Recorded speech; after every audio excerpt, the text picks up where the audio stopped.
Ever wondered if you're truly part of the upper class? It's not just about flashy cars or designer labels. In fact, the real indicators are far more subtle and surprising. Did you know that the way you handle silence in a conversation could reveal your social standing, or that your choice of vacation destinations might speak volumes about your class? Today, we're diving deep into the unexpected signs that suggest you're part of the upper class. These aren't your typical markers. They're rooted in psychology, behavior, and cultural nuances. Stay with us till the end. You might discover traits you never realized you had. If you're serious about building wealth and breaking free from money problems, hit that subscribe button. We've got powerful content lined up to fuel your journey. Now, let's quickly get started. Sign number 1, mastery of silence. In upper-class circles, silence isn't awkward, it's strategic. The truly elite don't rush to fill every moment with noise. They pause, reflect, and let their words carry weight. This mastery of silence is a power move. Why? Because the moment you stop reacting impulsively, you start responding with precision. Susan Cain put it in quiet. There's zero correlation between being the best talker and having the best ideas. Sadly, most people do the opposite. They overshare, over-explain, and overcompensate. They think talking more makes them seem smart or confident, but it often exposes insecurity and immaturity. Here's where people mess up. They rush to prove themselves. At job interviews, social gatherings, or business meetings, they interrupt, boast, and dominate conversations. It screams insecurity, not influence. And the effect? Lost respect, missed opportunities, and being remembered for the wrong reasons. But here's the fix. Pause before you speak. Let your words simmer before they boil. Ask yourself, is this adding value or just noise? Practice active listening. Observe, and when you speak, make sure every word hits like a well-aimed arrow, not scattered bullets. Next time you're at a dinner or meeting, notice who dominates the conversation and who watches silently. You'll realize the one who observes holds the power. That quiet guy in the corner, he might be the CEO.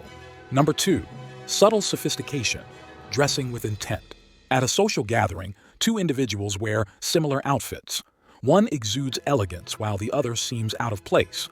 The difference? It's not the clothes, but the demeanor and confidence with which they're worn. The concept of enclothed cognition suggests that our clothing influences our psychological processes. Upper-class individuals often dress not to impress, but to express their identity and values. Chasing trends or over-branding can come off as trying too hard, a trait not typically associated with the upper class. Focus on timeless pieces that resonate with your personal style.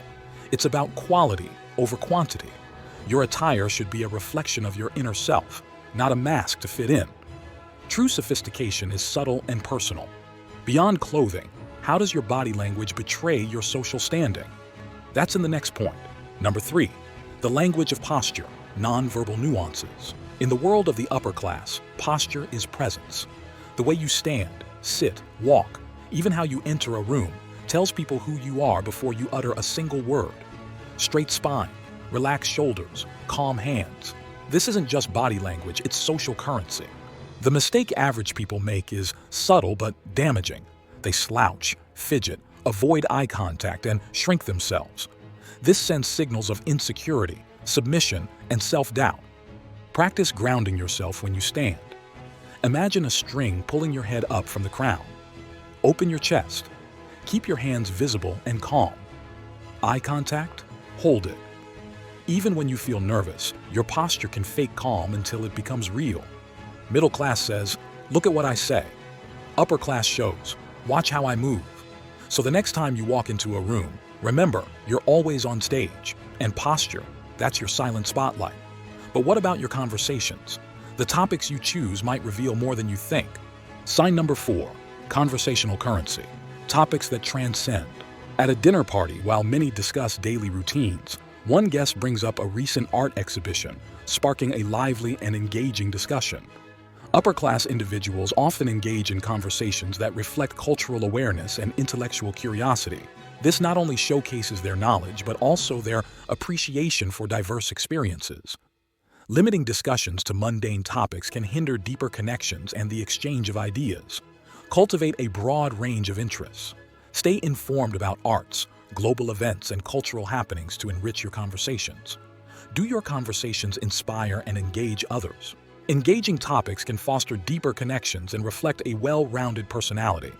Elevate your conversations by introducing topics that inspire thought and reflection, showcasing your depth and cultural awareness. Now let's explore how your approach to time management can be a subtle indicator of your class. Number 5. Time as a luxury.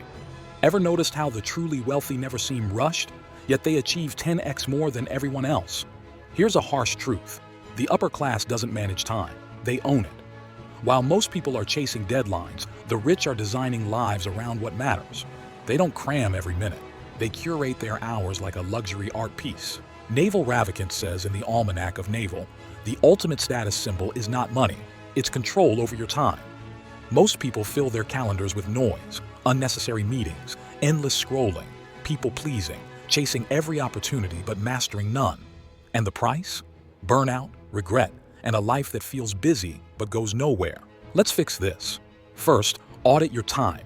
Track your week like a bank statement. You'll be shocked at the leaks. Replace "I'm busy" with "Is this essential?" Say no more often. Upper-class individuals hire help, automate what doesn't need their presence, and fiercely protect their time for thinking, planning, resting, and growing.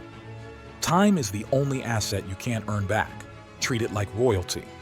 What if I told you that getting rich isn't about how much you earn, but how far ahead you think? Number 6. Financial foresight. Investing in the future. The upper class doesn't just make money, they multiply it with vision. They think in decades, not days. While most people are busy splurging on the now, the wealthy are quietly investing for the future. In Rich Dad, Poor Dad, Robert Kiyosaki writes, "It's not how much money you make, but how much money you keep and how hard it works for you."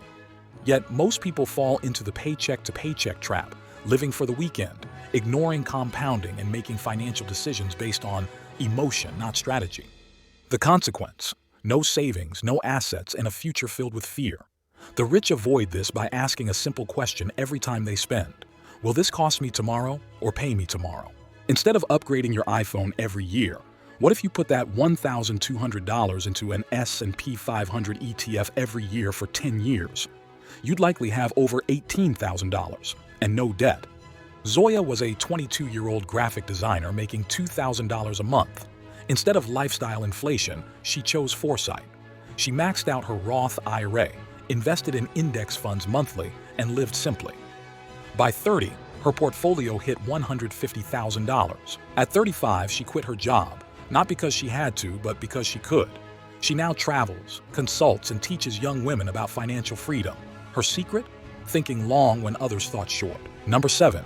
Lifelong learning, the pursuit of knowledge. Despite a successful career, an individual dedicates time each week to learning new skills, attending workshops, and reading extensively. A commitment to continuous learning is a trait commonly found among the upper class, reflecting adaptability and a growth mindset. Becoming complacent or believing that formal education marks the end of learning can hinder personal development.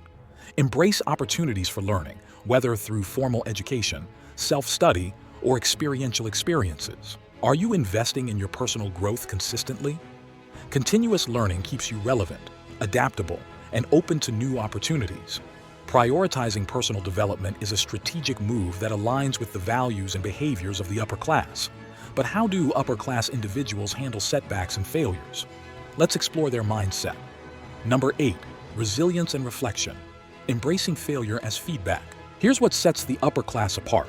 They don't just survive failure, they study it like a blueprint. Where most people see failure as a dead end, the wealthy see it as data. In The Obstacle is the Way by Ryan Holiday, he quotes Marcus Aurelius. The impediment to action advances action. What stands in the way becomes the way. But the average person, they quit after rejection, take failure personally, and let shame paralyze them. That mindset builds regret, not resilience.